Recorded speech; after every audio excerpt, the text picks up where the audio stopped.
Hallelujah. ದೇವರ ಪರಿಶುದ್ಧ ನಾಮಕ್ಕೆ ಸ್ತೋತ್ರವಾಗಲಿ.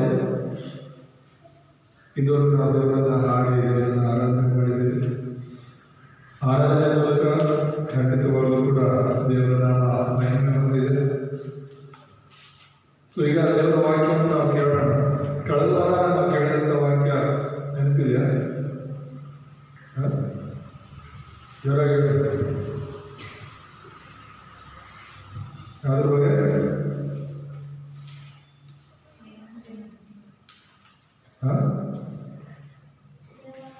ಯಾವ್ದ್ರ ಬಗ್ಗೆ?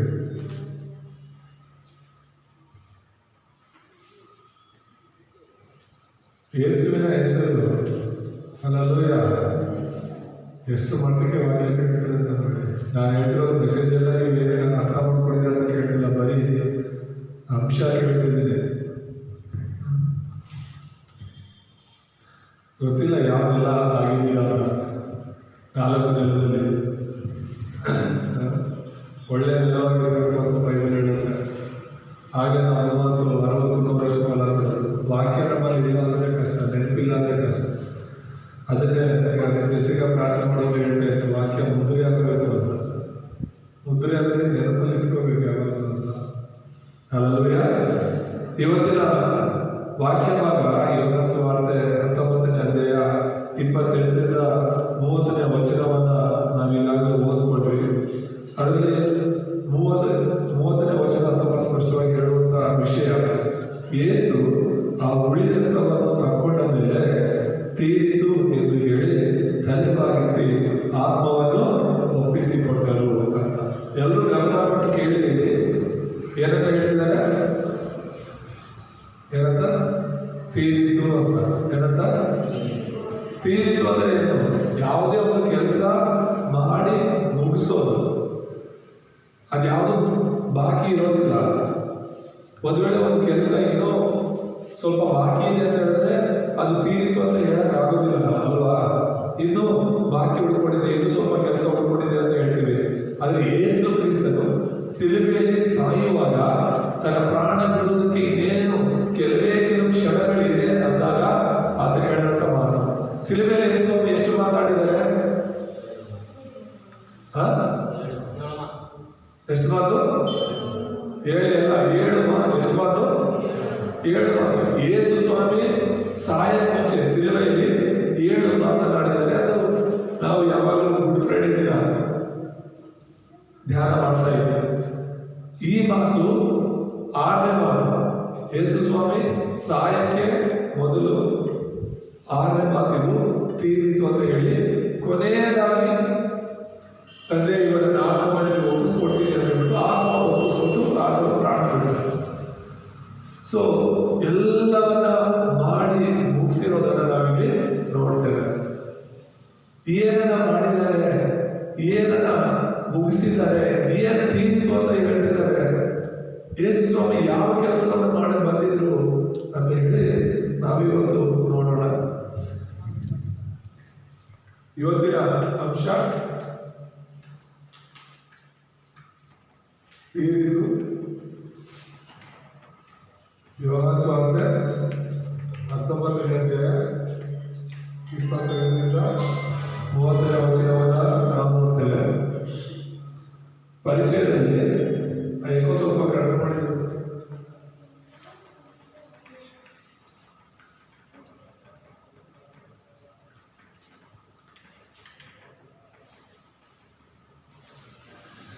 ಪರಿಚಯದಲ್ಲಿ ಒಂದು 3 ವಿಷಯಗಳನ್ನು ನಾವು ನೋಡೋಣ. ದೇವರು ನಮಗೆ ಕೊಟ್ಟಿರುವಂತಹ ಆಶೀರ್ವಾದಗಳು.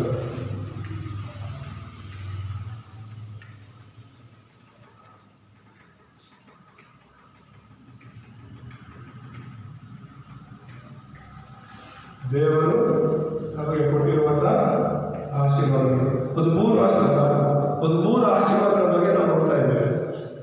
ದೇವರು ಮನುಷ್ಯರಿಗೆ ಕೊಟ್ಟಂತಹ 3 ರೀತಿಯಾದಂತಹ ಆಶೀರ್ವಾದಗಳು. ನೆನಪಿಟ್ಕೊಳ್ಳಿ, ಎಲ್ಲರೂ ಪದೇ ಪದೇ ಹೇಳ್ತಾ ಇರ್ತೀನಿ. ನಿಮ್ಮ ಮನಸ್ಸು ಒಂದು ಕಡೆ, ನಿಮ್ಮ ದೇಹ ಒಂದು ಕಡೆ. ಇಂಥ ಒಂದು ವಾಕ್ಯಗಳನ್ನು ನೀವು ಕೇಳ್ತಾ ಇದ್ರು ಕೂಡ ಅಷ್ಟೊಂದು ಸುಲಭವಾಗಿ ನಿಮ್ಗೆ ಅರ್ಥವಾಗೋ ರೀತಿಯಲ್ಲಿ ಹೇಳ್ತಾ ಇರ್ತೀನಿ. ಏನೋ ಕೂಗಾಡ್ಕೊಂಡು ಕಿಚ್ಚಾಡ್ಕೊಂಡು ವಾಕ್ಯ ಹೇಳಲ್ಲ. ನೀವೆಲ್ಲರಿಗೂ ತುಂಬ ಅರ್ಥವಾಗೋ ರೀತಿಯಲ್ಲೇ ವಾಕ್ಯ ಹೇಳ್ತೀನಿ, ಆದರೂ ನೀವು ಅದನ್ನು ನೆನಪಲ್ಲಿ ಇಟ್ಕೊಳ್ಳೋದಿಲ್ಲ. ಪದೇ ಪದೇ ಎಷ್ಟೋ ಸಲ ಹೇಳಿದ್ದೇನೆ ನಾನು ಹೇಳ್ತಾ ಇರ್ತೀನಿ, ಆದರೂ ನಿಮ್ಮ ಮನಸ್ಸಲ್ಲಿ ಅದಿರಲ್ಲ. ಅಂದರೆ ಹೇಗೆ ಯೇಸು ಸ್ವಾಮಿ ನಮಗೆ ಕೊಟ್ಟಿರುವಂಥ, ಮನುಷ್ಯರಿಗೆ ಕೊಟ್ಟಿರುವಂಥ 3 ಮುಖ್ಯವಾದ ಆಶೀರ್ವಾದಗಳು ಯಾವುವು, ಮನುಷ್ಯರನ್ನ ದೇವರು ಏನಕ್ಕಾಗಿ ಸೃಷ್ಟಿ ಮಾಡಿ ಏನವರಿಗೆ ಕೊಟ್ಟರು ಅಂತ ಹೇಳಿ ನಾವು ಅರ್ಥ ಮಾಡ್ಕೋಬೇಕು.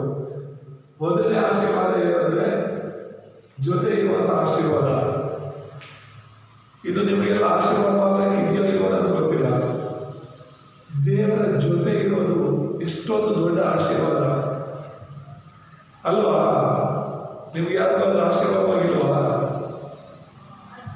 ದೇವ್ರ ಜೊತೆ ಇರೋದು ಆಶೀರ್ವಾದ, ದೇವ್ರ ಜೊತೆ ಇರೋದು ಆಶೀರ್ವಾದ.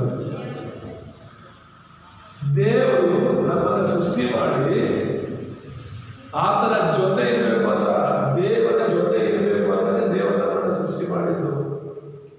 ಇದು ಎಷ್ಟು ದೊಡ್ಡ ಶ್ರೇಷ್ಠ ಆಶೀರ್ವಾದ.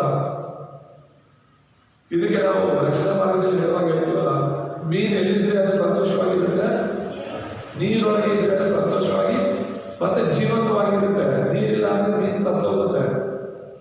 ಹಾಗೇನೆ ಮರ ಮಣ್ಣಲ್ಲಿದ್ರೆ ಮಾತ್ರ ಜೀವಂತವಾಗಿರುತ್ತೆ, ಸಂತೋಷವಾಗಿರುತ್ತೆ. ಹಾಗೆ ಈ ಒಂದು ಪಕ್ಷಿಗಳೆಲ್ಲ ಗಾಳಿಯಲ್ಲಿದ್ರೆ ಮಾತ್ರನೇ ಅವು ಹಾರಿಕೊಂಡು ಜೀವಂತವಾಗಿ ಸಂತೋಷವಾಗಿರುತ್ತೆ.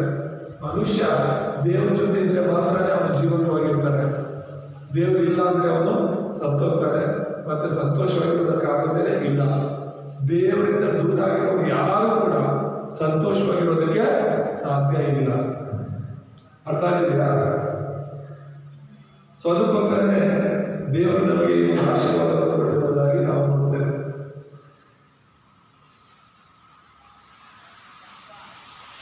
Hallelujah, hallelujah. ಮತ್ತೆ ಎರಡನೇ ಅತಿ ಶ್ರೇಷ್ಠವಾದ ಆರಾಧನೆ ಏನು ಅಂತ ಹೇಳಿದ್ರೆ, ಆಶೀರ್ವಾದ ಏನು ಅಂದ್ರೆ ದೇವರನ್ನ ಆರಾಧನೆ ಮಾಡುವಂತ ಆಶೀರ್ವಾದ. ಯಾರನ್ನ ಆರಾಧನೆ ಮಾಡೋದು, ಯಾರಿಗೆ ಪೂಜೆ ಮಾಡೋದು ಆಶೀರ್ವಾದ? ದಡ್ಡರಾಗಿ, ಅಜ್ಞಾನಿಗಳಾಗಿ, ಹುಚ್ಚರಾಗಿ ಕಲ್ಲನ್ನ ಪೂಜೆ ಮಾಡ್ತಿದ್ವಿ, ಮರವನ್ನ ಪೂಜೆ ಮಾಡ್ತಿದ್ವಿ, ಹುತ್ತವನ್ನ ಪೂಜೆ ಮಾಡ್ತಿದ್ವಿ, ಪ್ರಾಣಿಗಳನ್ನ ಪೂಜೆ ಮಾಡ್ತಿದ್ವಿ. ಅದು ನಮ್ಗೆ ಆಶೀರ್ವಾದ ಅನ್ಕೊಂಡಿದ್ವಿ. ಅಲ್ಲ, ಯಾರನ್ನ ಆರಾಧನೆ ಮಾಡ್ಬೇಕು ನಾವು? ದೇವರನ್ನ ಆರಾಧನೆ ಮಾಡಬೇಕಾಗಿರೋದು. ಇದು ದೇವರ ಅನ್ಕೊಂಡಿರುವಂತ ಆಶೀರ್ವಾದ. ದೇವರನ್ನ ಆರಾಧನೆ ಮಾಡಬೇಕು. ದೇವರ ಜೊತೆ ಇರೋದು ಮೊದಲನೇ ಆಶೀರ್ವಾದ. ನೀನು ದೇವರ ಜೊತೆ ಇಲ್ಲದೆ ದೇವರನ್ನ ಆರಾಧನೆ ಮಾಡೋದಕ್ಕೆ ಆಗೋದೇ ಇಲ್ಲ. ಎಲ್ಲ ಆಶೀರ್ವಾದಗಳಲ್ಲಿ ಶ್ರೇಷ್ಠ ಆಶೀರ್ವಾದಗಳನ್ನ ಹೇಳ್ತಾ ಇರೋದು. ಇವತ್ತು ನಾವು ಯೇಸುವನ್ನ ಯಾಕೆ ನಂಬಿದ್ದೀವಿ ಅಂದ್ರೆ ಮತ್ತೆ ದೇವರ ಜೊತೆ ಇರಬೇಕು ಅಂತ. ಮತ್ತೆ ದೇವರನ್ನ ಯಾಕೆ ನಂಬಿದ್ದೀವಿ ನಾವು ಅಂದ್ರೆ ದೇವರನ್ನ ಆರಾಧನೆ ಮಾಡಬೇಕು ಅಂತ. ವಿಗ್ರಹಗಳ ಆರಾಧನೆ ಶಾಪ. ಯಾವುದೇ ಒಂದು ವಿಗ್ರಹ, ಯಾವುದೇ ಒಂದು ವ್ಯಕ್ತಿನ ಪೂಜೆ ಮಾಡೋದು, ಅದರಲ್ಲೂ ಸತ್ತೋಗಿರೋರನ್ನ ಪೂಜೆ ಮಾಡ್ತಾರೆ, ಸಮಾಧಿಗಳನ್ನ ಹೋಗಿ ಪೂಜೆ ಮಾಡ್ತಾರೆ. ಅಲ್ಲ, ಎಲ್ಲ ತಪ್ಪು. ಆರಾಧನೆಗೆ ಒಬ್ಬರೇ ಒಬ್ರು ಯೋಗ್ಯರು, ಅದು ದೇವರು ಮಾತ್ರನೇ. ಆಮೇಲೆ ದೇವರು ಮಾತ್ರನೇ ಆರಾಧನೆಗೆ ಯೋಗ್ಯ. ಹಾಗಾಗಿ ನೀನು ನಾನು ದೇವರನ್ನು ಪೂರ್ಣ ಹೃದಯದಿಂದ, ಪೂರ್ಣ ಪ್ರಾಣದಿಂದ ಆರಾಧಿಸಬೇಕು. ದೇವರನ್ನ ಆರಾಧನೆ ಮಾಡೋದು ಮಾತ್ರನೇ ಆತ್ಮಿಕ ರೀತಿಯಲ್ಲಿ ಸತ್ಯಕ್ಕೆ ತಕ್ಕಂತೆ ಆರಾಧನೆ ಮಾಡಲಿಕ್ಕೆ ಸಾಧ್ಯವಾಗುತ್ತೆ. ನೀನು ದೇವರನ್ನ ಆರಾಧನೆ ಮಾಡ್ತಿದ್ದೀಯ ಅಂದ್ರೆ, ನಿನ್ನ ಸೃಷ್ಟಿಕರ್ತನನ್ನ ನೀನು ಆರಾಧನೆ ಮಾಡ್ತಿದ್ದೀಯ ಅಂದ್ರೆ ಅದು ನಿಜವಾಗ್ಲೂ ನಿನ್ನ ಆಶೀರ್ವಾದ ಬಂದಿದೆಯಾ ಅಂತ ಅರ್ಥ. ಹಲ್ಲೆಲೂಯಾ. ಮತ್ತೆ ಮೂರನೇ ಆಶೀರ್ವಾದ, ಮೂರನೇ ನಿಜವಾದ ಒಂದು ಆಶೀರ್ವಾದ ಏನು ಅಂದ್ರೆ ಆಳ್ವಿಕೆ.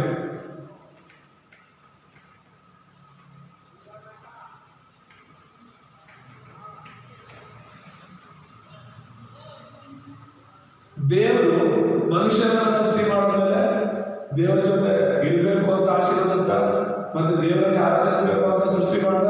ಮತ್ತೆ ಈ ಭೂಲೋಕವನ್ನೆಲ್ಲ ಇಷ್ಟೊಂದು ಅಂದವಾಗಿ ಸೃಷ್ಟಿ ಮಾಡಿ ಈ ಭೂಲೋಕವನ್ನು ನಾವು ಆಳ್ವಿಕೆ ಮಾಡಬೇಕು, ಈ ಭೂಲೋಕವನ್ನು ನಾವು ದೊರೆತನ ಮಾಡಬೇಕು ಅಂತ ಹೇಳಿ ಈ ಭೂಲೋಕದ ಅಧಿಕಾರವೆಲ್ಲ ದೇವರು ನಮಗೆ ಕೊಟ್ಟ. ಆಮೇಲೆ ಈ ಭೂಲೋಕಕ್ಕೆ ದೊಡ್ಡವರು ಯಾರು? ನಾವೇ. ಈ ಭೂಲೋಕವನ್ನೆಲ್ಲ ನಮ್ಮ ಹಿಡಿತದಲ್ಲಿ ನಾವು ಇಟ್ಕೋಬಹುದು. ಯಾಕಂದ್ರೆ ದೇವರು ಅಧಿಕಾರವನ್ನು ನಮ್ಗೆ ಕೊಟ್ಟಿದ್ದಾರೆ. ಅದಕ್ಕೆ ಈ ಭೂಲೋಕದಲ್ಲಿ ಯಾರಾದರೂ ದೊಡ್ಡವರಿದ್ದಾರೆ, ಯಾರಾದರೂ ಅನ್ಕೊಂಡೆ ನಡೀತಿದ್ದಾರೆ, ಅದು ಮನುಷ್ಯ ಅನ್ಕೊಂಡಾಗ ಈ ಭೂಲೋಕದಲ್ಲಿ ಅವನ್ನೆಲ್ಲ ಮಾಡ್ತಿದ್ದಾನೆ. ಯಾಕಂದ್ರೆ ಈ ಭೂಲೋಕದ ಸಕಲ ಅಧಿಕಾರ ಮನುಷ್ಯನಿಗೆ ದೇವರು ಕೊಟ್ಟಿದ್ದಾರೆ. ಸೊ ಈ 3 ಆಶೀರ್ವಾದಗಳನ್ನು ನೆನ್ಪಿಟ್ಕೋಬೇಕು. ದೇವರು ನಮಗೆ ಕೊಟ್ಟಂತ ಆಶೀರ್ವಾದಗಳು ದೇವ್ರ ಜೊತೆ ಇರಬೇಕು ಅಂತ, ದೇವರನ್ನೇ ಆರಾಧಿಸಬೇಕು ಅಂತ, ಮೊದಲದಾಗಿ ಈ ಭೂಲೋಕವನ್ನು ಆಳ್ವಿಕೆ ಮಾಡಬೇಕು ಅಂತ. ಮೂಲಭೂತ ಆಶೀರ್ವಾದಗಳಿವು. ಮನುಷ್ಯನನ್ನು ಆದಾಮವರನ್ನ ಸೃಷ್ಟಿ ಮಾಡಿದ ಮೂಲ ಉದ್ದೇಶನೇ ಈ 3 ವಿಷಯಗಳು. ಬೇರೆ ಇನ್ನೇನು ಸೃಷ್ಟಿ ಮಾಡ್ತಾನೆ ಮನುಷ್ಯನನ್ನ? ನೀವೆಲ್ಲ ನನಗೂ ಸೇರಿ ನಮಗೆ ಮಕ್ಕಳು ಬೇಕು, ಮದುವೆ ಆಗ್ತೀವಿ, ಮಕ್ಕಳು ಬೇಕು ಅಂತ ಆಸೆ ಪಡ್ತೀವಿ. ಏನಕ್ಕೆ ಮಕ್ಕಳು ನಮಗೆ ಹೇಳಿ? ಮಕ್ಕಳು ಬೇಕಂತ ಯಾಕೆ ಆಸೆ ಪಡ್ತೀವಿ? ಎಲ್ಲರೂ ತಾನೇ ಮಕ್ಕಳು ಮಾಡ್ಕೊಂಡಿದೀವಿ ನಾವು. ಯಾವ ಉದ್ದೇಶದಿಂದ ಮಕ್ಕಳು ಬೇಕು ಅನ್ಕೊಂತೀವಿ ನಾವು? ಮದುವೆ ಆಯಿತು, 1 ವರ್ಷ 2 ವರ್ಷ 3 ವರ್ಷ ಮಕ್ಕಳಾಗಿಲ್ಲ ಅಂತ ಹೇಳಿದ್ರೆ ಏನು ಅಡ್ತಿರ್ತಾರೆ, ಅವಮಾನ ಹೊಂದುತ್ತಾ ಇರ್ತಾರೆ. ಈ ಕಡೆ ಅತ್ತೆ ಮಾವನ ಮನೆ ಕಡೆಯಿಂದ, ಆ ಕಡೆ ಸ್ನೇಹಿತರಿಂದ, ಸಂಬಂಧಿಕರಿಂದ.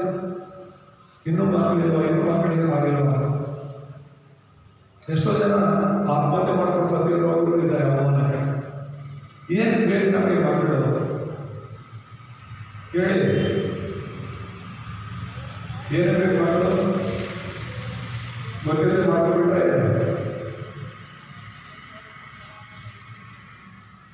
ಯಾರಿಗೂ ಗೊತ್ತಿಲ್ಲ. ನಿಮ್ಮ ಮಕ್ಕಳಿಗೆ ಬೇಕಿತ್ತು ಅಂತ ಕೇಳ್ತಿರೋದು.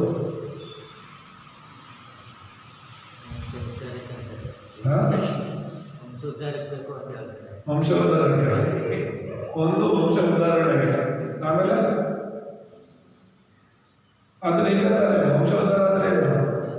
ಈಗ ನನ್ನ ಮಕ್ಕಳಿಲ್ಲ ಅಂದ್ರೆ ನನ್ನ ಜೊತೆಗೆ ನನ್ನ ವಂಶ ನಿಂತೋಗುತ್ತಾರೆ.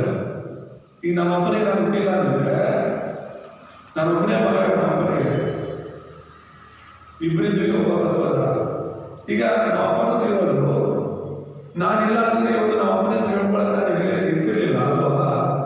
ಇವತ್ತು ನಾನಿರೋದಕ್ಕೆ ನಮ್ಮ ಅಪ್ಪನ ಹೆಸರು ಹೇಳೋದಕ್ಕೆ ಆಗುತ್ತೆ. ಈಗ ನನಗೆ ಒಬ್ಬ ಮಗ ಇದ್ದಾನೆ. ಈಗ ನನಗೊಬ್ಬ ಮಗ ಹುಟ್ಟಿರೋದ್ರಿಂದ ಅವನು ನನ್ನ ಹೆಸರು ಹೇಳ್ತಾನೆ, ಅವನ ತಾತ ಹೆಸರು ಹೇಳ್ತಾನೆ. ಒಂದು ವೇಳೆ ಅವನಿಲ್ಲ ಅಂದ್ರೆ ನನ್ನೊಂದಿಗೆ ನನ್ನ ವಂಶ ನಿಂತು ಹೋಗ್ತಿತ್ತು. ಸೊ ಇದೊಂದು ಕಾರಣ. ಆಮೇಲೆ ಅಷ್ಟೇನಾ?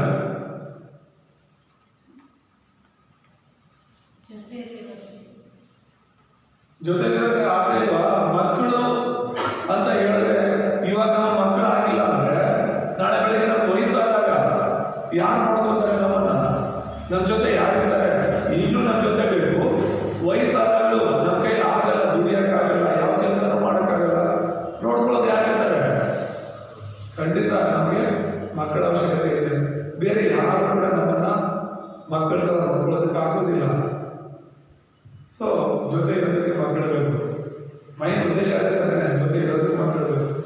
ಎರಡನೇದಾಗಿ ನಮ್ಮ ಮಕ್ಕಳ ಥರ ನಮ್ಮನ್ನ ಪ್ರೀತಿಸೋರು ಬೇರೆಯವರು ಇರಲ್ಲ. ನಮ್ಮ ಮಕ್ಕಳ ಹಾಗೆ ನಮ್ಮನ್ನ ಕೇರ್ ಮಾಡೋರು ಬೇರೆಯವರು ಯಾರು ಇರೋದಿಲ್ಲ. ಮೂರನೇದಾಗಿ ಆಳ್ವಿಕೆ ಮಾಡೋದಕ್ಕೆ. ಆಳ್ವಿಕೆ ಅಂದರೆ ನಮಗಿರೋ ಆಸ್ತಿನ ನೋಡ್ಕೊಳ್ಳೋದಕ್ಕೆ. ನಮ್ಮ ಆಸ್ತಿನ ನಾನೇನೆಲ್ಲ ಸಂಪಾದನೆ ಮಾಡಿದ್ದೀನೋ ಅದು ನನ್ನ ಮಕ್ಕಳು ನೋಡ್ಕೊತಾರೆ.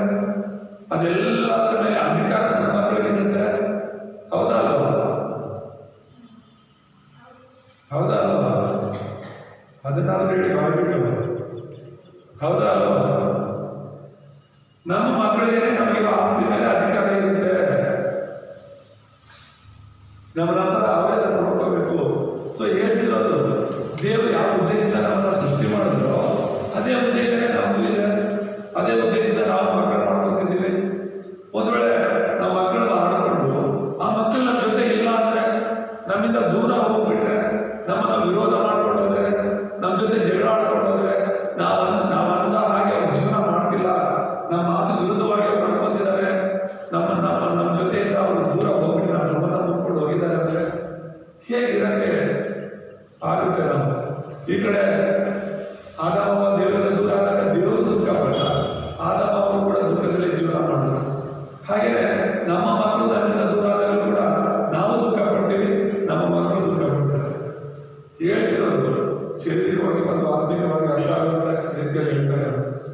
ನಿಜವಾದ ಆಶೀರ್ವಾದ. ನನಗೆ ಆಸ್ತಿ ಇಲ್ಲ ಅಂದ್ರೂ ಪರವಾಗಿಲ್ಲ, ನನ್ನ ಮಕ್ಕಳೇ ನನ್ನ ಆಸ್ತಿ ಅಂತ ಹೇಳೋ ಎಷ್ಟೋ ತಂದೆ ತಾಯಿ ಇದ್ದಾರಲ್ವಾ?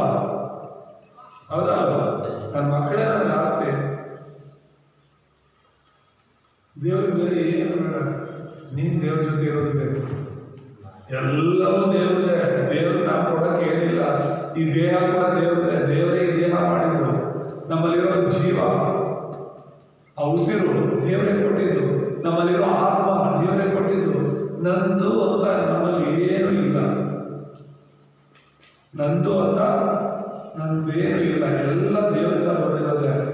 ಏನೋ ಈ ಲೋಕದಲ್ಲಿರೋ ಸ್ವಲ್ಪ ದಿನ ನಾನು ನಂದು ಅಂತ ಹೆಚ್ಚಿಸ್ಕೊಳ್ತೀವಿ. ಕೊನೆಗೆ ಎಲ್ಲವನ್ನು ಬಿಟ್ಟು ಹೋಗ್ತೀವಿ. ದೇಹನ ಬಿಟ್ಟು ಹೋಗ್ಬಿಡ್ತೀವಿ ನಾವು. ನನ್ನ ದೇಹ ಅಂತ ಯಾವ ದೇಹವನ್ನು ನೋಡಿಕೊಂಡು ಜೀವನ ಮಾಡೋ ಯಾವ ದೇಹಕ್ಕಾಗಿ ಜೀವಿಸ್ತೀವೋ ಆ ದೇಹನ ಕೂಡ ಮಣ್ಣನ್ನು ಮಣ್ಣು ಮಾಡಿಬಿಟ್ಟು ಹೋಗ್ಬಿಡ್ತೀವಿ ನಾವು. ಯಾವುದು ನನ್ನ ಜೊತೆ ಬರಲ್ಲ. ದೇವರು ಕೊಟ್ಟ ಜೀವ ಮಾತ್ರ, ಆತ್ಮ ಮಾತ್ರ ನಮ್ಮೊಂದಿಗೆ ಬರುತ್ತೆ. ಅದೇ ದೇವರ ಸನ್ನಿಧಿಗೆ ಹೋಗೋದು. ನಂಬಿದ್ರೆ ಅದು ಕೂಡ ದೇವರ ಜೊತೆ ಇರ್ತಿಲ್ಲ ಅಂದರೆ ನರ್ಕಕ್ಕೆ ಹೋಗುತ್ತೆ ಎಂಬುದಾಗಿ ನಾವು ನಿಜವಾದ ಆಶೀರ್ವಾದಗಳಂತ ಅರ್ಥ ಮಾಡ್ಬೇಕು. ಪಾಪ ಮಾಡಿ ನಾವು ದೇವರಿಂದ ದೂರ ಆಗ್ಬಿಟ್ಟಿದ್ವಿ. ಈಗ ಇಲ್ಲಿರುವಂಥ ಸ್ವಲ್ಪ ಜನ ಆದರೂ ಕೂಡ ಆಶೀರ್ವಾದ ಏನು? ಮತ್ತೆ ನೀನು ದೇವರ ಜೊತೆ ಇರೋಕ್ಕೆ ಬಂದಿದೆಯಾ? ಆಮೇಲೆ ಕಳ್ಕೊಂಡಂಥ ಸಂಬಂಧವನ್ನು ಮತ್ತೆ ಯೇಸು ಕ್ರಿಸ್ತರ ಮೂಲಕ ನಾವು ಪಡ್ಕೊಂಡಿದ್ದೀವಿ. ಮತ್ತೆ ನಿಜವಾಗ್ಲೂ ಕೂಡ ದೆವ್ವಗಳನ್ನ ಆರಾಧನೆ ಮಾಡ್ತಿಲ್ಲ, ನಾವು ದೇವರನ್ನ ಆರಾಧನೆ ಮಾಡ್ತಾ ಇದ್ದೀವಿ. ದೇವರೊಬ್ಬನೇ, ಒಬ್ಬನೇ ದೇವರನ್ನ ನಾವು ಆರಾಧನೆ ಮಾಡ್ತಾ ಇದ್ದೀವಿ. ನಾವು ಯಾರನ್ನ ಆರಾಧನೆ ಮಾಡ್ತಿದ್ದೀವಿ ಅರ್ಥ ಮಾಡ್ಕೊಂಡು ಆರಾಧನೆ ಮಾಡ್ತಿದ್ದೀವಿ. ಇಷ್ಟು ದಿನ ನಮ್ಮ ಅಪ್ಪ ಅಮ್ಮ ಆರಾಧನೆ ಮಾಡ್ತಿರೋದನ್ನ ನಾವು ಮಾಡ್ತಿದ್ವಿ, ನಮ್ಮ ಊರವ್ರು ಮಾಡ್ತಿದಾರ ನಾವು ಮಾಡ್ತಿದ್ವಿ. ಇವತ್ತು ನಾವು ಅರ್ಥ ಮಾಡ್ಕೊಂಡು ಮಾಡ್ತಿದ್ದೀವಿ. ಯೇಸುವೆ ನನ್ನ ಸೃಷ್ಟಿಕರ್ತ, ಯೇಸುವೆ ನನ್ನನ್ನು ರಕ್ಷಿಸಿರೋದು, ಪಾಪ ಶಾಪ ಸಮಸ್ಯೆಗಳಿಂದೆಲ್ಲ ಬಿಡಿಸಿರೋದು ಯೇಸುವೆ. ಯೇಸುವೆ ಈ ಭೂಲೋಕಕ್ಕೂ ಪರಲೋಕಕ್ಕೂ ಯಜಮಾನ. ಅರ್ಥ ಮಾಡ್ಕೊಂಡು ಅದನ್ನು ಆರಾಧನೆ ಮಾಡ್ತಿದ್ದೀವಿ. ಮತ್ತೆ ಈ ಭೂಲೋಕದಲ್ಲಿ ಆಳ್ವಿಕೆ ಮಾಡ್ತಿದ್ದೀವಿ ನಾವು, ದೇವರ ಮಕ್ಕಳು. ಸೈತಾನ ಆಳ್ವಿಕೆ ಮಾಡ್ತಿದ್ದಾನೆ ಯಾರ ಮೇಲೆ? ದೇವರನ್ನ ನಂಬದೇ ಇರೋರ ಮೇಲೆ. ಆದರೆ ಸೈತಾನದ ಮೇಲೆ ಕೂಡ ಅಧಿಕಾರ ದೇವರನ್ನ ಕೊಟ್ಟಿದ್ದಾರೆ. ಕಳ್ಕೊಂಡಂತ ಆ ಅಧಿಕಾರ ದೇವರು ಮತ್ತೆ ಯೇಸು ಕ್ರಿಸ್ತನ ಮೂಲಕ ನಮಗೆ ಕೊಟ್ಟಿದ್ದಾರೆ. ಆಮೇಲೆ ಮುಖ್ಯ ಸಂದೇಶದಲ್ಲಿ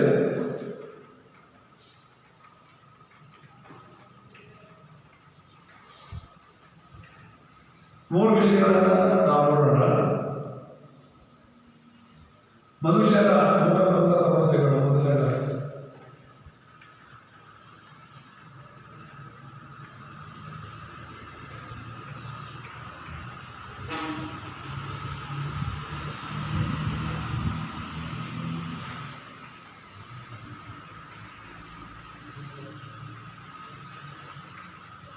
ಮನುಷ್ಯರ ಮೂಲಭೂತ ಸಮಸ್ಯೆಗಳನ್ನು ನಾವು ನೋಡ್ತೀವಿ.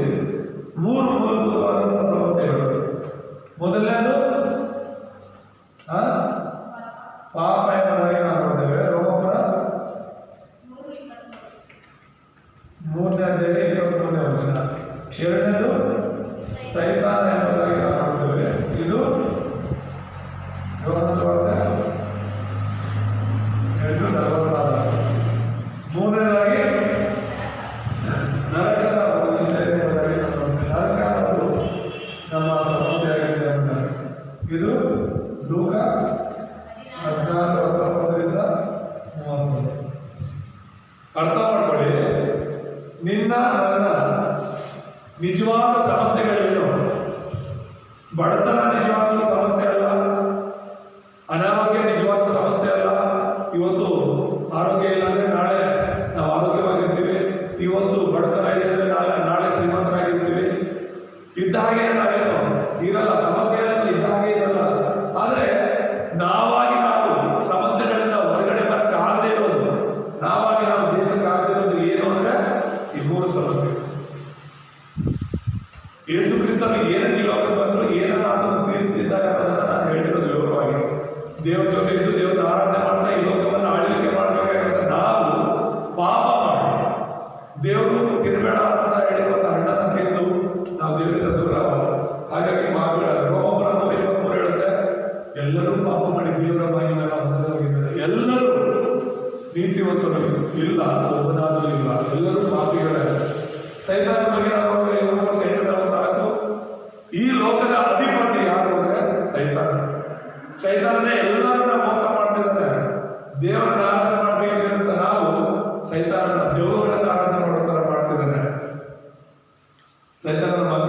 ಜೀವಿಸ್ತಾ ಇದ್ದೇವೆ.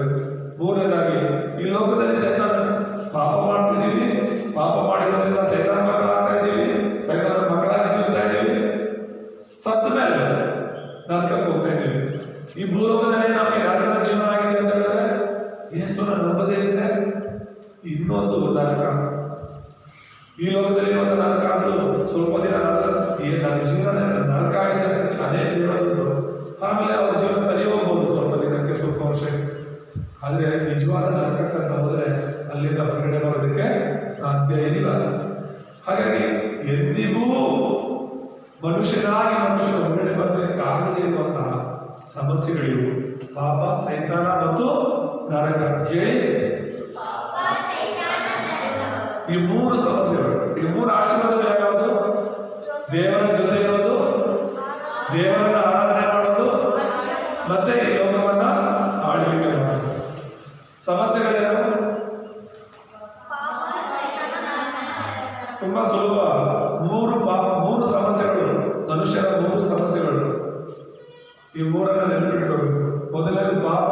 ನಮ್ಮನ್ನ ನಾವು ನಮ್ಮ ಪಾಪಗಳಿಂದ ಹೊರಗಡೆ ಬರೋದಕ್ಕಾಗೋದಿಲ್ಲ, ಸೈತಾನದಿಂದ ನಾವಾಗಿ ನಾವು ಬಿಡಿಸ್ಕೊಳ್ಳೋಕ್ಕಾಗೋದಿಲ್ಲ, ಮತ್ತೆ ನಾವಾಗಿ ನಾವು ನರಕದಿಂದ ತಪ್ಪಿಸ್ಕೊಳ್ಳೋದಕ್ಕೆ ಆಗೋದಿಲ್ಲ. ಆದರೂ ಸೈತಾನ ಏನ್ ಮಾಡ್ತಿದ್ದಾರೆ?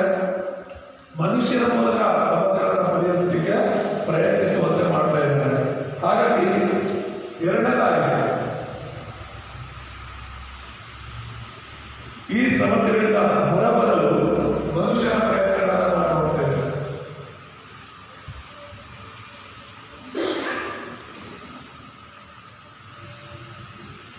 ಈ ಸಮಸ್ಯೆಗಳಿಂದ ಹೊರಬರಲು ಮನುಷ್ಯನ ಪ್ರಯತ್ನಗಳು.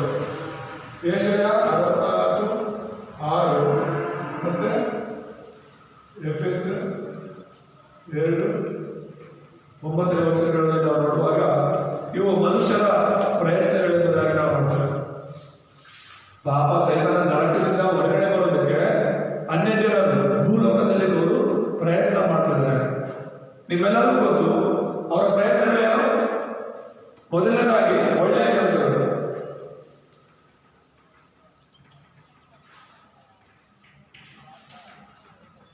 ಪಾಪಗಳಿಂದ ಬಿಡುಗಡೆ ಹೊಂದಬೇಕು ಅಂದ್ರೆ, ಸೈತಾನದಿಂದ ನರಕದಿಂದ ಬಿಡುಗಡೆ ಹೊಂದಬೇಕು ಅಂದ್ರೆ ಲೋಕದ ಜನರು ಹೇಳೋದೇನು?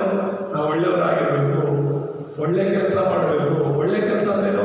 ದಾನ ಧರ್ಮ ಮಾಡಬೇಕು, ಅನ್ನದಾನ ಮಾಡಬೇಕು, ವಸ್ತ್ರದಾನ ಮಾಡಬೇಕು. ಇವೆಲ್ಲ ಒಳ್ಳೆಯದೇ. ಬಡವರಿಗೆ ನಾವು ಊಟ ಕೊಡೋದು ಒಳ್ಳೆಯದು. ಈಗ ಹಸಿದವರಿಗೆ ಊಟ ಕೊಡುವಂತ ವಾಕ್ಯ ಹೇಳುತ್ತೆ, ಬಟ್ಟೆ ಇಲ್ಲದವರಿಗೆ ಬಟ್ಟೆ ಕೊಡು ಅಂತ ಹೇಳುತ್ತೆ. ಅವಶ್ಯಕತೆ ಇರೋರಿಗೆ ನಾವು ಕೊಡೋದು ಒಳ್ಳೆಯದೇ. ಆದ್ರೆ ಅದು ಯಾವುದು ರಕ್ಷಿಸುತ್ತೆ ಅನ್ನೋದು ತಪ್ಪು. ಅರ್ಥ ಆಗ್ತಿದೆಯಾ? ನಾವು ಒಬ್ಬರು ಸಹಾಯ ಮಾಡ್ತೀವಂದ್ರೆ ಆ ಸಹಾಯದಿಂದ ನಮ್ಮ ಪಾಪ ಕ್ಷಮಾಪಣೆ ಆಗುತ್ತದೆ, ತಪ್ಪು. ನಮ್ಮ ಒಳ್ಳೆ ಕೆಲಸ ನಮ್ಮನ್ನ ಸೈತಾನದಿಂದ ಬಿಡಿಸುತ್ತೆ ಅಂದ್ರೆ ತಪ್ಪು. ನಮ್ಮ ಒಳ್ಳೆ ಕೆಲಸ ನಮ್ಮನ್ನ ನರಕದಿಂದ ಬಿಡಿಸುತ್ತೆ, ನಮ್ಮ ಸ್ವರ್ಗಕ್ಕೆ ಕರ್ಕೊಂಡು ಹೋಗುತ್ತೆ ಅಂದ್ರೆ ಅದು ತಪ್ಪು. ಹಾಗಾಗಿ ಮನುಷ್ಯನ ಪ್ರಯತ್ನಗಳಿವು. ಒಳ್ಳೆ ಕೆಲಸ. ಎರಡನೇದಾಗಿ ತತ್ವಜ್ಞಾನ. ತತ್ವಜ್ಞಾನ ಅಂದ್ರೆ ಈ ಹಿಂದೂಗಳಲ್ಲಿ ಬೋಧನೆ ಮಾಡೋದು. ಬುದ್ಧಿವಂತರು ಹೆಚ್ಚು ಜ್ಞಾನ ಪಡ್ಕೊಂಡವರು ಅವರು ಬ್ರಹ್ಮದಲ್ಲಿ ಒಂದಾಗ್ತಾರೆ ಅಂತ ಹೇಳ್ಬಿಟ್ಟು, ಅವರು ಪರಲೋಕಕ್ಕೆ ಹೋಗ್ತಾರೆ ಅಂತ ಹೇಳ್ಬಿಟ್ಟು. ಅದಕ್ಕೋಸ್ಕರ ಹಿಂದೂಗಳಲ್ಲಿ ಬೋಧನೆ ಮಾಡೋದೇನು ಗೊತ್ತಾ? 4 ಭಾಗಗಳಿವೆ ಹಿಂದೂಗಳಲ್ಲಿ. ಮನುಸ್ಮೃತಿ ಅಂತ ಹೇಳಿ ಹೇಳ್ತಾರಲ್ಲ, ಸೊ ಅದರಲ್ಲಿ 4 ಭಾಗ ಮಾಡ್ತಾರೆ ಮನುಷ್ಯರನ್ನೆಲ್ಲ. ಒಂದು ತಲೆ, ಇನ್ನೊಂದು ಭುಜ, ಮೂರನೇದು ನಡ, 4ನೇದು ಪಾದಗಳು. ಸೊ ಈ ಒಂದು ತಲೆ ಬಂದು ಬ್ರಾಹ್ಮಣರು ಅಂತ ಹೇಳ್ತಾರೆ. ಯಾರಂತ ಕೇಳಿಸ್ಕೊತಿದ್ದೀರಾ? ತಲೆ ಅಂದ್ರೆ ಯಾರು ಹೇಳಿ? ಈ ತರ ಹೇಳಿ, ಬ್ರಾಹ್ಮಣರು. ನೀವು ಕೇಳಿಸ್ಕೊತಿದ್ರೆ ನಾನು ಕೇಳುವಾಗ ಹೇಳ್ತೀನಿ. ತಲೆ ಯಾರು? ಬ್ರಾಹ್ಮಣರು. ಇವತ್ತು ಭುಜ ಕ್ಷತ್ರಿಯರು. ಯಾರು? ಕ್ಷತ್ರಿಯರು. ನಡ ಬಂದ್ಬಿಟ್ಟು ವೈಷ್ಣವರು ಅಂತ ಹೇಳ್ಬಿಟ್ಟು ಹೇಳ್ತಾರೆ, ವೈಷ್ಣವ. ಮತ್ತೆ ಪಾದಗಳು ಬಂದು ಶೂದ್ರರು ಅಂತ ಹೇಳ್ತಾರೆ. ಯಾರು? ಶೂದ್ರರು. ಈಗ ನಾವೆಲ್ಲ ಶೂದ್ರರು ನಾವೆಲ್ಲ ಹಿಂದೂಗಳು, ನಾವೆಲ್ಲ ಒಂದು ಅಂತ ಹೇಳ್ತಾರೆ. ಆದ್ರೆ ಈ ವರ್ಣಭೇದ ಅಂತ ಹೇಳ್ತಾರೆ. 4 ವರ್ಣಗಳು. ಆ ಬ್ರಾಹ್ಮಣರು ಹೇಳೋದಕ್ಕೆ ಗೊತ್ತಾ, ಹೆಚ್ಚು ಕಮ್ಮಿ 3 ಕೋಟಿ ಜನ ಇರ್ಬೋದು ಬ್ರಾಹ್ಮಣರು ನಮ್ಮ ದೇಶದಲ್ಲಿ. ಎಷ್ಟು ಕೋಟಿ? 3 ಕೋಟಿ ಜನ ಇರ್ಬೋದು. ಆದರೆ ನಾವೇ ಈಗ ನಾವು ಶೂದ್ರ ಲೆಕ್ಕಕ್ಕೆ ಬರ್ತೀವಂದ್ರೆ ಶೂದ್ರರೇ ತುಂಬಾ ಜನ ಇರೋದು. 80% ಅಷ್ಟು ಶೂದ್ರರೇ ಇರ್ತೀವಿ ನಾವು ಹಿಂದೂಗಳಲ್ಲಿ ನೋಡಿದ್ರೆ. ಆದ್ರೆ ಅವ್ರು ಹೇಳೋದೇ ಗೊತ್ತಾ, ಶೂದ್ರರು ಪರಲೋಕಕ್ಕೆ ಹೋಗಲ್ಲ ಅಂತ. ಶೂದ್ರರು ಪರಲೋಕಕ್ಕೆ ಹೋಗಲ್ಲ. ಈಗ ನಾವು ಶೂದ್ರರಾಗಿದ್ದೀವಿ ಅಂದ್ರೆ ನಾವು ಪಾದಗಳಿಗೆ ಸಮ. ನಾವು ಈಗ ಶೂದ್ರರ ಜಾತಿಯಲ್ಲಿ ಹುಟ್ಟಿದ್ದೀವಿ ಅಂದ್ರೆ, ಕೀಳು ಜಾತಿಯಲ್ಲಿ ಹುಟ್ಟಿದ್ದೀವಿ ಅಂದ್ರೆ ನಾವು ಒಳ್ಳೆ ಕೆಲಸ ಮಾಡಬೇಕು, ನಾವು ಬುದ್ಧಿ ಸಂಪಾದನೆ ಮಾಡಬೇಕು, ನಾವು ದಾನ ಧರ್ಮ ಮಾಡಬೇಕು. ಇವೆಲ್ಲ ಮಾಡೋದ್ರಿಂದ ಮುಂದಿನ ಜನ್ಮ ಅಂತ ಇರುತ್ತೆ. ಹಿಂದೂಗಳಲ್ಲಿ ನಂಬೋದು ಮುಂದಿನ ಜನ್ಮ ಅಂತ ಇರುತ್ತೆ. ಆ ಜನ್ಮದಲ್ಲಿ ನಾನು ವೈಷ್ಣವನಾಗಿರ್ತೇನೆ, ಅಲ್ಲಿ ನಾನು ಒಳ್ಳೆಯವನಾಗಿ ಬದುಕಿದ್ರೆ ಆಮೇಲೆ ಸತ್ತ ಮೇಲೆ ಇನ್ನೊಂದು ಜನ್ಮ ಇರುತ್ತೆ, ಆಗ ನಾನು ಕ್ಷತ್ರಿಯನಾಗಿರ್ತೇನೆ. ಕ್ಷತ್ರಿಯನಾಗಿ ಇನ್ನೂ ಒಳ್ಳೊಳ್ಳೆ ಕೆಲಸ ಮಾಡಿ ಒಳ್ಳೆಯವನಾಗಿ ಜೀವಿಸಿದ್ರೆ ಆಗ ನಾನು ಬ್ರಾಹ್ಮಣನಾಗಿ ಹುಟ್ಟಬೇಕು. ಯಾವಾಗ ಬ್ರಾಹ್ಮಣನಾಗಿ ಹುಟ್ಟಿ ಬ್ರಾಹ್ಮಣನಾಗಿ ಸಾಯ್ತೀನೋ ಆಗ ಮರು ಜನ್ಮ ಅಂತ ಇರಲ್ಲ, ಅವನು ಬ್ರಹ್ಮನೊಂದಿಗೆ ಇರ್ತಾನೆ, ಬ್ರಹ್ಮನೊಂದಿಗೆ ಒಂದಾಗ್ಬಿಡ್ತಾನೆ ಅಂತ ಹೇಳ್ಬಿಟ್ಟು ಅವ್ನು ಬೋಧನೆ ಮಾಡೋದು. ಒಂದು ವೇಳೆ ಶೂದ್ರ ಜಾತಿಯಲ್ಲಿ ಹುಟ್ಟಿ ಕೀಳು ಜಾತಿಯಲ್ಲಿ ಹುಟ್ಟಿ ನಾವು ಪಾಪ ಮಾಡ್ತಿದ್ದೀವಿ, ತಪ್ಪು ಮಾಡ್ತಿದ್ದೀವಿ, ಯಾವ ಒಳ್ಳೆ ಕೆಲಸನೂ ಮಾಡ್ತಿಲ್ಲ ಅಂತ ಹೇಳಿ ನಾವು ಕೆಟ್ಟವರಾಗಿನೇ ಸತ್ತರೆ ಆಗ ನಾವು ಹಂದಿ ಆಗ್ಬಿಡ್ತೀವಿ, ಕತ್ತೆ ಆಗ್ಬಿಡ್ತೀವಿ, ನಾಯಿ ಆಗ್ಬಿಡ್ತೀವಿ ಅಂತ ಹೇಳ್ಬಿಟ್ಟು ಅವ್ರು ಹೇಳೋದು. ಅರ್ಥ ಆಗಿದ್ಯಾ? ಇದೆಲ್ಲ ಸುಳ್ಳು ಬೋಧನೆ. ಅವ್ರ ಬೋಧನೆಗಳೆಲ್ಲ ಸುಳ್ಳು. ಬೈಬಲ್ ಹೇಳುತ್ತೆ, ಇಬ್ರಿಯರಿಗೆ 9ನೇ ಅಧ್ಯಾಯ 23ನೇ ವಚನ ಹೇಳುತ್ತೆ, ಮನುಷ್ಯನು ಒಂದೇ ಸಲ ಹುಟ್ಟಬೇಕು, ಸತ್ತ ಮೇಲೆ ದೇವರ ಮುಂದೆ ಹೋಗಿ ನಿಲ್ಲಬೇಕು. ಮನುಷ್ಯನಿಗೆ ಒಂದೇ ಜನ್ಮ ಇರೋದು, ನಾವು ಮತ್ತೆ ಮತ್ತೆ ಹುಟ್ಟು ಬರ್ತೀವಿ ಅನ್ನೋದು ಸುಳ್ಳು. ಅರ್ಥ ಆಗ್ತಿದೆಯಾ? ನಾವು ಮತ್ತೆ ಮತ್ತೆ ಹುಟ್ಟು ಬರಲ್ಲ, ಒಂದೇ ಹುಟ್ಟು ನಮಗಿರೋದು. ಒಂದೇ ಸಲ ಹುಡ್ತೀವಿ, ಒಂದೇ ಸಲ ಸಾಯ್ತೀವಿ. ಆಮೇಲೆ ನಾವು ಒಂದು ಪರಲೋಕಕ್ಕೆ ಹೋಗ್ಬೇಕು, ಇಲ್ಲ ಅಂದ್ರೆ ನರಕಕ್ಕೆ ಹೋಗ್ಬೇಕು ಅಷ್ಟೇ. ಅದಕ್ಕೆ ತತ್ವಜ್ಞಾನದಿಂದಲೂ ಕೂಡ ನಾವು ಪರಲೋಕಕ್ಕೆ ಹೋಗೋಕ್ಕಾಗಲ್ಲ. ಮತ್ತೆ 3ನೇ ವಿಧಾನ ಏನು ಅಂದ್ರೆ ಧರ್ಮ. ಮನುಷ್ಯರು ಧರ್ಮಗಳನ್ನು ಮಾಡಿದ್ದಾರೆ. ನಂದು ಹಿಂದೂ ಧರ್ಮ, ನಂದು ಮುಸ್ಲಿಂ ಧರ್ಮ, ನಂದು ಕ್ರೈಸ್ತ ಧರ್ಮ, ನಂದು ಬೌದ್ಧ ಧರ್ಮ, ನಂದು ಜೈನ ಧರ್ಮ, ನಂದು ಸಿಖ್ ಧರ್ಮ ಅಂತ ಹೇಳ್ಬಿಟ್ಟು ಅನೇಕ ಧರ್ಮಗಳನ್ನು ಮಾಡಿದ್ದಾರೆ. 400ಕ್ಕೂ ಹೆಚ್ಚು ಧರ್ಮಗಳಿದೆ. 400ಕ್ಕೂ ಹೆಚ್ಚು ಧರ್ಮಗಳು. ಏನಕ್ಕೆ ಧರ್ಮಗಳು ಮಾಡಿದ್ದಾರೆ?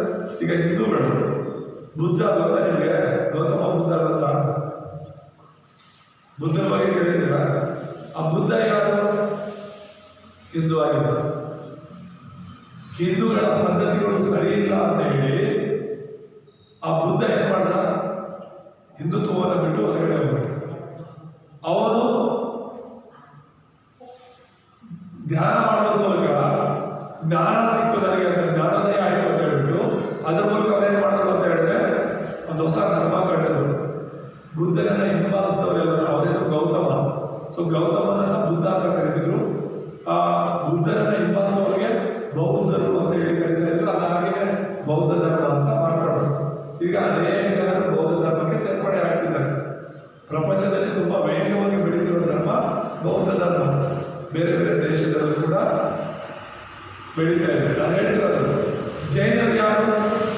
ಹಿಂದುತ್ವದಲ್ಲಿರೋರೆ, ಹಿಂದೂಗಳಾಗಿದ್ದವರೇ ಈ ಒಂದು ಧರ್ಮ ಸರಿ ಇಲ್ಲ, ಇದರ ಆಚಾರ ಪದ್ಧತಿಗಳು ಸರಿ ಇಲ್ಲ ಅಂತ ಹೇಳ್ಬಿಟ್ಟು ಅವರು ಹೊರಗಡೆ ಹೋಗ್ಬಿಟ್ಟು ಅವರು ಧರ್ಮ ಮಾಡ್ಕೊಂಡು. ಸಿಖ್ರು ಯಾರು ಅಂದ್ರೆ ಸಿಖ್ರು ಕೂಡ ಹಿಂದೂಗಳೇ ಆಗಿದ್ರು. ಅವರು ಇದರ ಪದ್ಧತಿಗಳು ಕೆಲವು ಅವ್ರಿಗೆ ಇಷ್ಟ ಇದೆ, ಅವರು ಹೊರಗಡೆ ಹೋಗ್ಬಿಟ್ಟು ಅವರು ಸಿಖ್ ಧರ್ಮವನ್ನು ಸ್ಥಾಪನೆ ಮಾಡಿಕೊಂಡು ಈ ಥರ ಅನೇಕ ಧರ್ಮಗಳು ಹುಟ್ಟುಕೊಳ್ತು. ಧರ್ಮ ಬದಲಾಗೋದ್ರಿಂದ ಪಾಪ ಸೈತಾನ ನರಕಗಳಿಂದ ನಾವು ತಪ್ಪಿಸ್ಕೊಳ್ಳೋದಕ್ಕಾಗೋದಿಲ್ಲ. ನಾವು ಯಾವುದೇ ಧರ್ಮದಲ್ಲಿರಲಿ ರಕ್ಷಣೆ ಹೊಂದೋದಕ್ಕೆ ಸಾಧ್ಯ ಇಲ್ಲ. ನಮ್ಮ ಮೂಲಭೂತ ಸಮಸ್ಯೆಗಳೇನು? ಈ ಪಾಪ, ಸೈತಾನ, ನರಕ. ಇವುಗಳಿಂದ ನಾವು ನಮ್ಮ ಸ್ವಂತ ಪ್ರಯತ್ನಗಳಿಂದ ಬಿಡುಗಡೆ ಹೊಂದೋದಕ್ಕೆ ಸಾಧ್ಯ ಇಲ್ಲ. ಹಾಗಾಗಿ ಯೇಸು ಕ್ರಿಸ್ತನ ಈ ಲೋಕದಲ್ಲಿ ಬರಬೇಕಾಯಿತು ಎಂಬುದಾಗಿ ನಾವು ನೋಡ್ತೇವೆ. ಇದು ದೇವರ ವಿಧಾನ ನಾವು ನೋಡ್ತೇವೆ. ದೇವರ ವಿಧಾನ. ಯೋಹಾನ ಸುವಾರ್ತೆ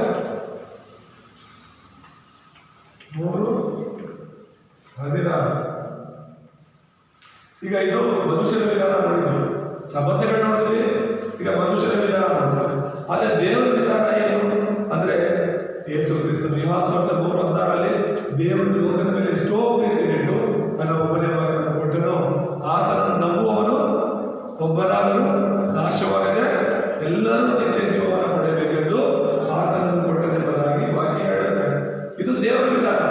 ಯೇಸುವನ್ನ ನಂಬೋದ್ರ ಮೂಲಕ ಮಾತ್ರನೇ ನಮ್ಮ ಜೀವಿತಗಳು ಬದಲಾಗುತ್ತೆ ಅಂತ. ಭೂತಕಾಲ ಬದಲಾಗುತ್ತೆ. ಭೂತಕಾಲ ಅಂದ್ರೆ ಪಾಪ, ವರ್ತಮಾನ ಕಾಲ ಅಂದ್ರೆ ಸೈತಾನ, ಭವಿಷ್ಯತ್ ಕಾಲ ಅಂದ್ರೆ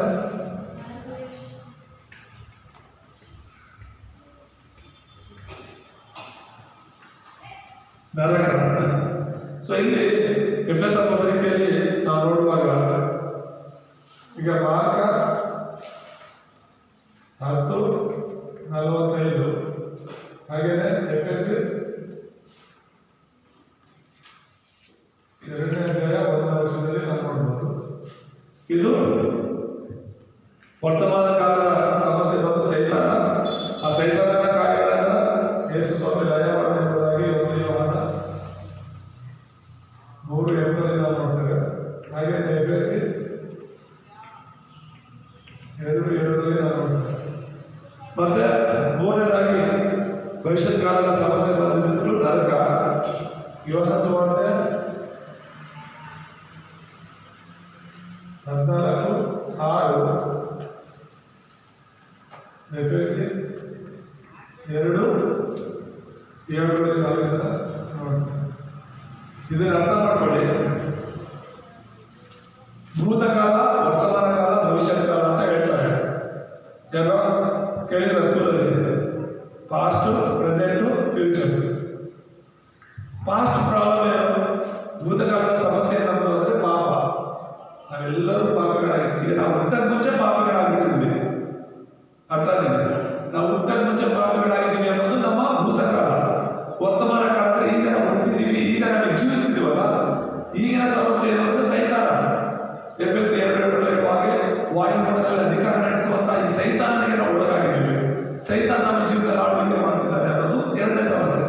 3ನೇ ಸಮಸ್ಯೆ ಬಂದು ಭವಿಷ್ಯತ್ ಕಾಲದ ಸಮಸ್ಯೆ. ಭವಿಷ್ಯತ್ ಕಾಲದಲ್ಲಿ ನಮ್ಮ ಸತ್ತ ನಂತರ ಸಮಸ್ಯೆ ಏನು? ನರಕಕ್ಕೆ ಹೋಗೋದು. ಅರ್ಥ ಆಗ್ತಿದೆಯಾ? ನಾವು ಹುಟ್ಟಕ್ಕೆ ಮುಂಚೆ ಪಾಪ ಅನ್ನೋದು ನಮ್ಮ ಸಮಸ್ಯೆ, ಹುಟ್ಟಿದ ಮೇಲೆ ಸೈತಾನ ನಮ್ಮ ಸಮಸ್ಯೆ, ಸತ್ತ ಮೇಲೆ ನರಕ ನಮ್ಮ ಸಮಸ್ಯೆ. ಸೊ ಹಾಗಾಗಿ ಭೂತಕಾಲ, ವರ್ತಮಾನ ಕಾಲ, ಭವಿಷ್ಯತ್ ಕಾಲದ ಸಮಸ್ಯೆಗಳಿವೆ. ಅದಕ್ಕೆ ಪರಿಹಾರ ಯೇಸು ಕ್ರಿಸ್ತನಾಗಿದೆ. ದೇವರ ವಿಧಾನ ಯೇಸು ಕ್ರಿಸ್ತನು. ಹಾಗಾಗಿ ಪಾಪದಿಂದ ಬಿಡಿಸೋದಕ್ಕೆ ಯೇಸು ಕ್ರಿಸ್ತನು ಸತ್ಯ ಯಾಚಕನಾಗಿ ಮಾರ್ಪಟ್ಟ. ಆತನು ಸೈತಾನದಿಂದ ಬಿಡಿಸೋದಕ್ಕೆ ಆತನ ಸತ್ಯ ಅರಸನಾಗಿ ಮಾರ್ಪಟ್ಟ. ಮತ್ತೆ ನಮ್ಮ ನರಕದಿಂದ ಬಿಡಿಸೋದಕ್ಕೆ ಆತನ ಸತ್ಯ ಪ್ರವಾದಿಯಾಗಿ ಮಾರ್ಪಟ್ಟ. ದೇವರು ಯೇಸುವನ್ನ ಕ್ರಿಸ್ತನಾಗಿ ಅಭಿಷೇಕಿಸಿ ಸತ್ಯಾರಸ, ಸತ್ಯಾಧಿಕ, ಸತ್ಯ ಪ್ರವಾದಿಯಾಗಿ ನಮ್ಮ ಸಮಸ್ಯೆಗಳು, ಯಾವ ಸಮಸ್ಯೆಗಳಿಂದ ನಾವು ತಪ್ಪಿಸ್ಕೊಳ್ಳೋಕೆ ಆಗ್ತಿರ್ಲಿಲ್ವೋ, ಯಾವ ಪ್ರಯತ್ನಗಳಿಂದ ನಾವು ಇವುಗಳಿಂದ ತಪ್ಪಿಸ್ಕೊಳ್ಳೋಕೆ ಆಗ್ತಿಲ್ವೋ, ಆ ಸಮಸ್ಯೆಗಳನ್ನ ತೀರಿಸೋದಕ್ಕೆ ಯೇಸು ಕ್ರಿಸ್ತನಿಗೆ ಬಂದ್ವಿ. ಆಮೇಲೆ ಹಲ್ಲೆಲೂಯಾ, ಹಲ್ಲೆಲೂಯಾ. ಬೇರೆ ಯಾವ ಸಮಸ್ಯೆಗಳು ಅಲ್ಲ ಮುಖ್ಯ. ಈ ಲೋಕದಲ್ಲಿ ಬೇರೆ ಯಾವ ಸಮಸ್ಯೆ ಇದ್ರೂ ಕೂಡ ಅದು ನಮ್ಮ ಪ್ರಯತ್ನದಿಂದ ನಾವು ಪರಿಹರಿಸಿಕೊಳ್ಳಬಹುದು. ಆದರೆ ನಮ್ಮ ಪ್ರಯತ್ನಗಳಿಂದ ನಾವು ಪರಿಹರಿಸಿಕೊಳ್ಳೋದಕ್ಕೆ ಆಗದೇ ಇರುವಂತಹ ಸಮಸ್ಯೆಗಳಂದ್ರೆ ಇವು ಎಂಬುದಾಗಿ ನಾವು ನೋಡ್ತೇವೆ. ದೇವರ ನಾಮಕ್ಕೆ ಸ್ತೋತ್ರವಾಗಿದೆ. ಮುಕ್ತಾಯದಲ್ಲಿ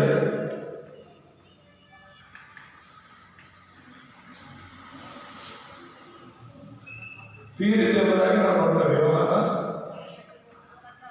19:30. ಮತ್ತೆ ನಾವು ತೀರಿಸಬೇಕಾಗಿರುತ್ತದೆ. ಈಗ ನಾವು ಯೇಸು ಕ್ರಿಸ್ತನು ನಮಗೋಸ್ಕರ ಮಾಡಿ ಮುಗಿಸಿರೋದನ್ನ ನೋಡಿದ್ವಿ.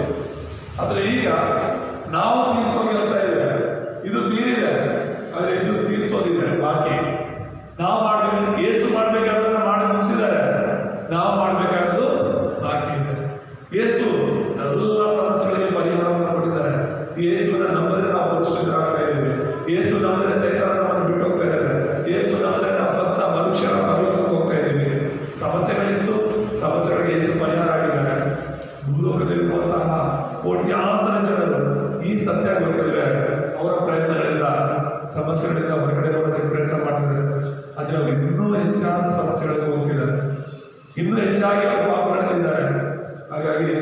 ಇದನ್ನ ಅರ್ಥ ಮಾಡ್ಕೋಬೇಕು. ನಾವು ತೀರಿಸಬೇಕಾಗಿರುವಂಥ ಕೆಲಸ ಏನು ಅಂತ ಹೇಳಿದ್ರೆ, ಒಂದನೇದಾಗಿ ನೋಡಿದ್ರೆ ಒತ್ತಾಯ ಪೆನ್ನಿನ ತಲುಪ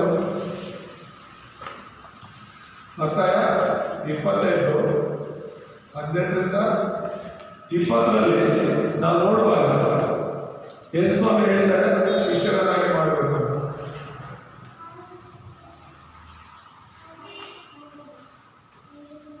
ಯಾರನ್ನಾಗಿ ಮಾಡ್ಬೇಕಂತ?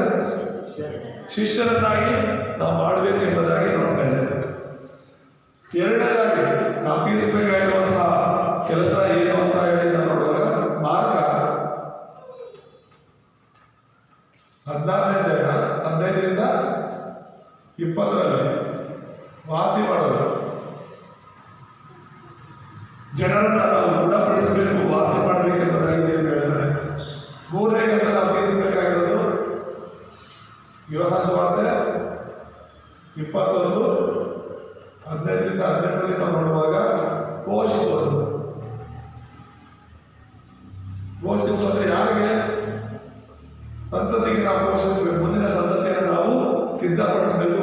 ಈ ಸರಿಯಾದ ಸುವಾರ್ತೆಯಿಂದ ಅವರನ್ನ ಪೋಷಣೆ ಮಾಡಬೇಕು ಅಂತ. ಕೊನೆಯದಾಗಿ ನಾವು ನೋಡಿದ್ರೆ ಅಪೊಸ್ತಲರ ಕೃತ್ಯಗಳು 1:8 ನಾವು ನೋಡುವಾಗ ಏನ್ ಮಾಡಬೇಕಾದ್ರೆ